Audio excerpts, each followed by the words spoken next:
Hello everyone. आज की हमारी क्लास में आप सबका स्वागत है।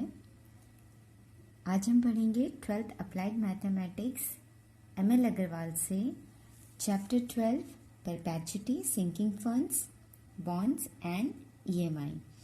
आज के टॉपिक में हम कवर करेंगे परपेचुटी। तो सबसे पहले हम समझते हैं कि परपेचुटी होता क्या है। उसका डेफिनेशन है A perpetuity is an annuity in which the periodic payment begin on a fixed date and continues forever। आपने अपनी क्लास 11th में एन्यूटी के बारे में पढ़ा है कि कुछ अमाउंट आपको एक टाइम पीरियड में कुछ साल के लिए या कुछ महीने के लिए आपको देना होता है, लेकिन एक फिक्स पीरियड के साथ वो ख़त्म भी हो जाता है। लेकिन परपेचुटी एक ऐसा एन्यूटी होता है जो एक फिक्स डेट से तो शुरू होगा, लेकिन it goes for ever, it continue for ever. तो ये एन्यूटी क्या कहलाती है? परपेचुटी। तो इसे हम परपेचुटी एन्यूटी भी कहते हैं। परपेचुटी एन्यूटी भी कहते हैं हम। इसे सॉल्व करने के लिए हमें फर्स्ट जानना होता है कि परपेचुटी में हम जो अमाउंट डाल रहे हैं तो उसकी प्रेजेंट वैल्यू क्या होगी।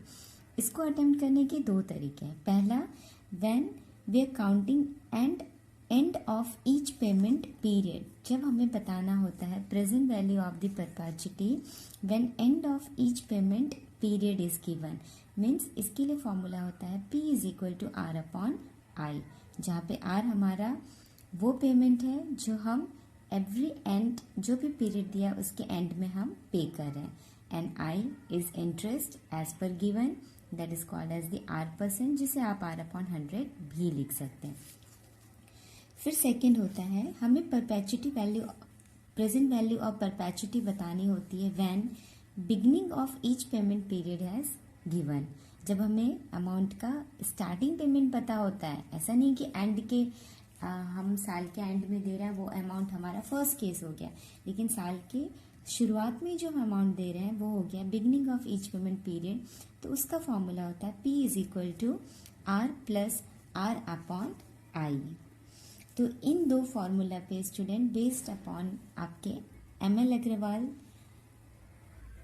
का एक्सरसाइज 12.1 है। ये टॉपिक आपका फाइनेंशियल मैथमेटिक्स है, तो इसमें हमें न्यूमेरिकल पार्ट ही ज़्यादा करना है। तो हम प्रोसीड करते हैं exercise 12.1 from your ML Agarwal. चलिए, तो एक्सरसाइज 12.1 का हम फर्स्ट सम करते हैं, जो कि गिवन है find the present value of perpetuity of ₹900 payable at end of each year if money is worth 5% per annum. तो the things which are given उसे हम नोट डाउन कर लेते हैं। परपेचुटी ऑफ अमाउंट गिवन है of each end of the year means R is given ₹900, और यहाँ पे रेट ऑफ इंटरेस्ट हमारा गिवन है 5% पर एनम। सो 5% पर एनम को हम लिख सकते हैं 5 अपॉन 100। सो क्वेश्चन में दिया हुआ है कि हमें प्रेजेंट वैल्यू बतानी है एंड ऑफ ईच ईयर।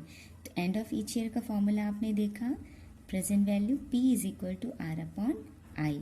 तो R की वैल्यू हमें गिवन है 900, I हम रख देंगे 5 अपॉन 100। अब कैलकुलेशन करेंगे तो 100 ऊपर चला जाएगा, तो 900 मल्टीप्लाई बाई 100 हो जाएगा। तो मैं इसे इस तरीके से लिखती, तो ये क्या हो जाएगा 9000। जब इसे आप कैलकुलेशन करोगे तो ये मिल रहा है आपको 5 1 5 8 देन 3 zeros। तो present value of the given every year के एंड में जो हम 900 रुपीज़ दे रहे हैं उसका प्रेजेंट वैल्यू कितना हो जाएगा स्टूडेंट? 18,000 रुपीज़। तो ये है हमारा पहला question based upon perpetuity. Let's see the second some. Find the present value of each perpetuity of ₹500 payable at the end of each quarter if money is worth 8% per annum. यहाँ पे एक term आ गया है each quarter. तो पहले मैं ये थोड़ा सा आपको समझा देती हूँ कि ईच क्वार्टर वैसे तो आपको पता ही होगा, बट फिर भी ईच क्वार्टर मतलब क्या होता है। लाइक आपको पता है कि 1 ईयर में होते हैं 12 मंथ्स। तो जब इसका हम डिवीज़न करते हैं क्वार्टर्स में, तो क्वार्टर्स का डिवीजन मतलब होता है डिवाइड बाई 4, दैट इज 1/4। तो हमारे 12 मंथ को हम डिवाइड करेंगे 4 से, तो हमें क्या मिल जाएगा 3 मंथ। सो हमें क्या पता है इन 1 ईयर कितने क्वार्टर्स होते हैं, हमें मिलते हैं नॉट 3, हमें मिलते हैं 4 क्वार्टर्स एज पर 3 मंथ्स हमें मिल जाता है 4 क्वार्टर। तो इस कॉन्सेप्ट में नेचुरल बात है हमारा जो रेट ऑफ परसेंट है वो भी 4 डिवीजन में हो जाएगा, तो हम R अपॉन करते हैं 4। ये चीज़ बहुत इम्पॉर्टेंट है, मेनली क्वार्टर का यूज़ आप इसी में ही करेंगे। R% is equal to R upon 4। तो इसके बेस पे जो हमें क्वेश्चन सेकंड में दिया है वो पॉइंट्स हम लिख लेते हैं। क्या गिवन है, present value of perpetuity of rupees R is given ₹500 payable at end of each quarter, that is I is given 8%. So for the quarter I is equal to हो जाएगा 8/4 आप करोगे तो 4 2 सा 8, ये हमें लिख सकते हैं 2/100। एंड ऑफ ईच ईयर बोला है तो प्रेजेंट वैल्यू का फॉर्मूला R/I पे रखेंगे आप। सो मिल जाएगा 500/2/100 I की वैल्यू। कैलकुलेशन कर दीजिए आप। याद रखना स्टूडेंट, ये जीरोस कैंसिल नहीं होगा। 100 डिनोमिनेटर का denominator it will goes up, ये हमें मिलेगा 50,000 डिवाइडेड बाय 2। जब सिंप्लीफाई करोगे तो ये आपको मिलेगा 25,000। सो present value of the given amount right in rupees 25,000। फिर आते हैं हम थर्ड सम में। Find the present value of a perpetuity of ₹300 payable at the beginning of every 6 month। अब ये क्वेश्चन किस पे बेस्ड है, बिगनिंग ऑफ एवरी 6 मंथ पे है, और इसमें रेट ऑफ इंटरेस्ट हमें दिया 6% पर एनम के हिसाब से। तो यहाँ पे जो वर्ड आया है एवरी 6 मंथ, उसे भी जान लेना है। तो आपके 1 ईयर में कितने 6 मंथ होते हैं, 1 ईयर में आपको मिलता है 2 6 मंथ, जिसको हम बोलते हैं 2 half years. So rate of interest भी 2 में डिवाइड हो जाएगा, सो विल गेट R/2%। ये चीज़ यहाँ पे ध्यान रखनी है। क्वार्टर के लिए R/4 करते हैं और हाफ ईयरली के लिए हम R/2 करते हैं। सो सबसे पहले यहाँ पे I रेट ऑफ इंटरेस्ट मैं लिख लेती हूँ, जो कि हमें गिवन है 6%। तो क्वार्टरली के हिसाब से हो जाएगा 6/2 3%। हमें परपेचुटी का अमाउंट गिवन है ₹300 और बिगिनिंग ऑफ ईयर में लगाना है हमें, तो हमारा फॉर्मूला कौन सा हो जाएगा R + R/I। ये फॉर्मूला में हम रखेंगे। तो वैल्यूज रख देते हैं हम यहाँ पे 300 + 300 डिवाइड बाई 3/100। आप इसे सिंप्लीफाई करोगे तो ये हो गया 300 प्लस ये हो जाएगा 100 × 100 10,000। तो आपको प्रेजेंट वैल्यू ऑफ 300 अमाउंट कितना मिल रहा है 10,300 रुपीज। ओके, चलिए नेक्स्ट हम में प्रोसीड करते हैं। Question number 4, what amount is received at the end of every 6 month for ever if ₹72,000 kept in a bank. अब बैंक में 72,000 रखा जा रहा है, मतलब ये प्रेजेंट वैल्यू हो गई, and it earns 8% per annum compounded half yearly के बेसिस पे हमें ये क्वेश्चन 4th नंबर करना है। तो 4th के लिए हमें सबसे पहले गिवन है प्रेजेंट वैल्यू, जो कि है ₹72,000, जिसका रेट ऑफ इंटरेस्ट हमें दिया हुआ है 8% हाफ ईयर के बेसिस पे। ओके, तो आई को क्या करेंगे 8 डिवाइडेड बाई 2, ये हो जाएगा हमारा 4%। तो हमें निकालना क्या है स्टूडेंट, हमें निकालना है कि हम and of the every year कितना अमाउंट पे कर रहे हैं, मीन्स हमें फाइंड आउट करना है R। तो एंड ऑफ द बोला है तो formula P is equal to R/I, क्योंकि हमें R निकालना है तो R इज इक्वल टू क्या होगा, I इधर जाके मल्टीप्लाई P × I। अब हम वैल्यूज पुट कर देते हैं, तो R is equal to P की वैल्यू है 72,000, I है हमारा 4%, तो 4% को आप लिख सकते हो 100, 4/100, ये 2 zeros कैंसिल। तो R की वैल्यू एक्चुअल कितनी बच जाएगी अब 4 0 4 2 7 4 तो हमें मिल रहा है 2880 रुपीज़ हम हर साल के एंड में देते जाएंगे, जिसका प्रेजेंट वैल्यू है 72,000। ओके, चलिए अब हम बढ़ते हैं आगे। हमें करना है फिफ्थ सम।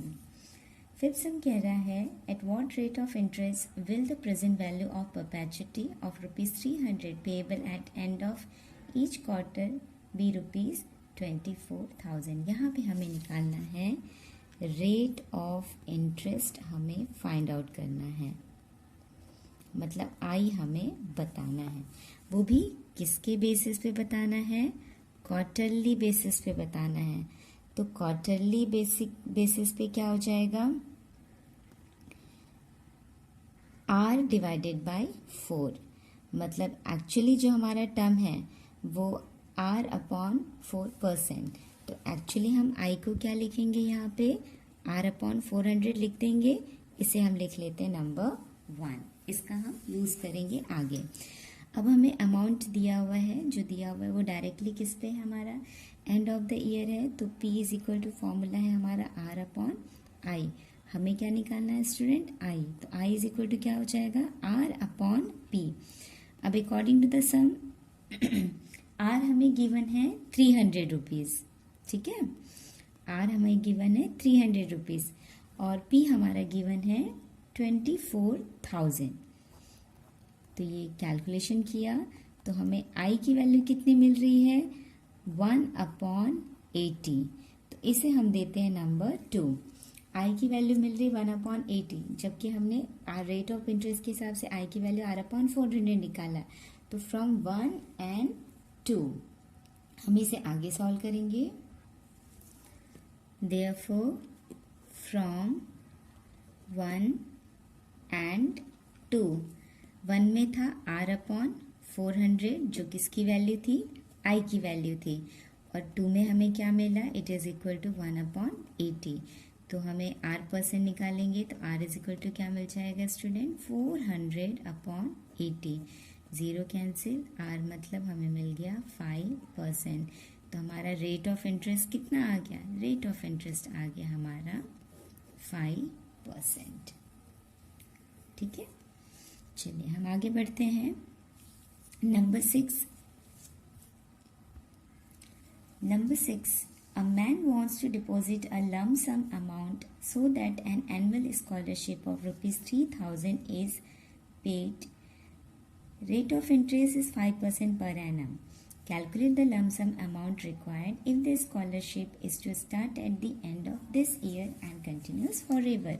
अब 6 में क्या कह रहा है? स्टार्टिंग रेट दे रहा है, मतलब रेट हमें गिवन है ₹300 और रेट ऑफ इंटरेस्ट गिवन है हमें 5%। तो निकालना क्या है? Present value, simply end of every year. तो ये हो जाएगा 300/5/100। फिर से सिंपल कैलकुलेशन, तो आपका रुपीस कितना आ जाएगा student? 60। 5 6 and will get the 6,000 rupees. यहाँ पे अमाउंट हमें गिवन था 3,000, हम स्कॉलरशिप में डाल रहे हैं तो हमें अमाउंट मिल जाएगा ₹60,000। This is the present value. ठीक है, यहाँ पे अमाउंट 3,000 दिया था, वो चीज़ आप क्लियर कर लीजिएगा। 7th क्वेश्चन है what sum of money invested now could establish a scholarship of ₹5,000। Same आज के डेट पे हम अमाउंट कितना देते हैं कि उसका scholarship for ₹5,000 at the given rate of interest 8% per annum के हिसाब से आज की उसकी प्रेजेंट वैल्यू क्या होगी? वो भी every year for ever eight end of the every year. तो P की value same formula R/I। R आपको दिया हुआ है 5,000 रुपीज, इंटरेस्ट है 800, कंपाउंडेड एनुअली ही है। ओके, तो कोई ज़्यादा कैलकुलेशन नहीं है। आप P की वैल्यू क्या हो जाएगा? ये हो जाएगा 5 लाख डिवाइडेड बाई 8। तो इसे हम कैलकुलेशन करेंगे तो ये हो जाएगा 5 6 5 2 sorry 8 6 then 8 2 and 8 5 and 00. So we are getting 62,500 rupees. तो स्टूडेंट ये था ML अग्रवाल का exercise 12.1 related to perpetuity. I hope ये वीडियो आपको हेल्प करेगा एक्सरसाइज अटेम्प्ट करने में और समझने में भी। हम सिंकिंग फंड का टॉपिक नेक्स्ट वीडियो में करेंगे। तब तक के लिए have a good day. Bye everyone.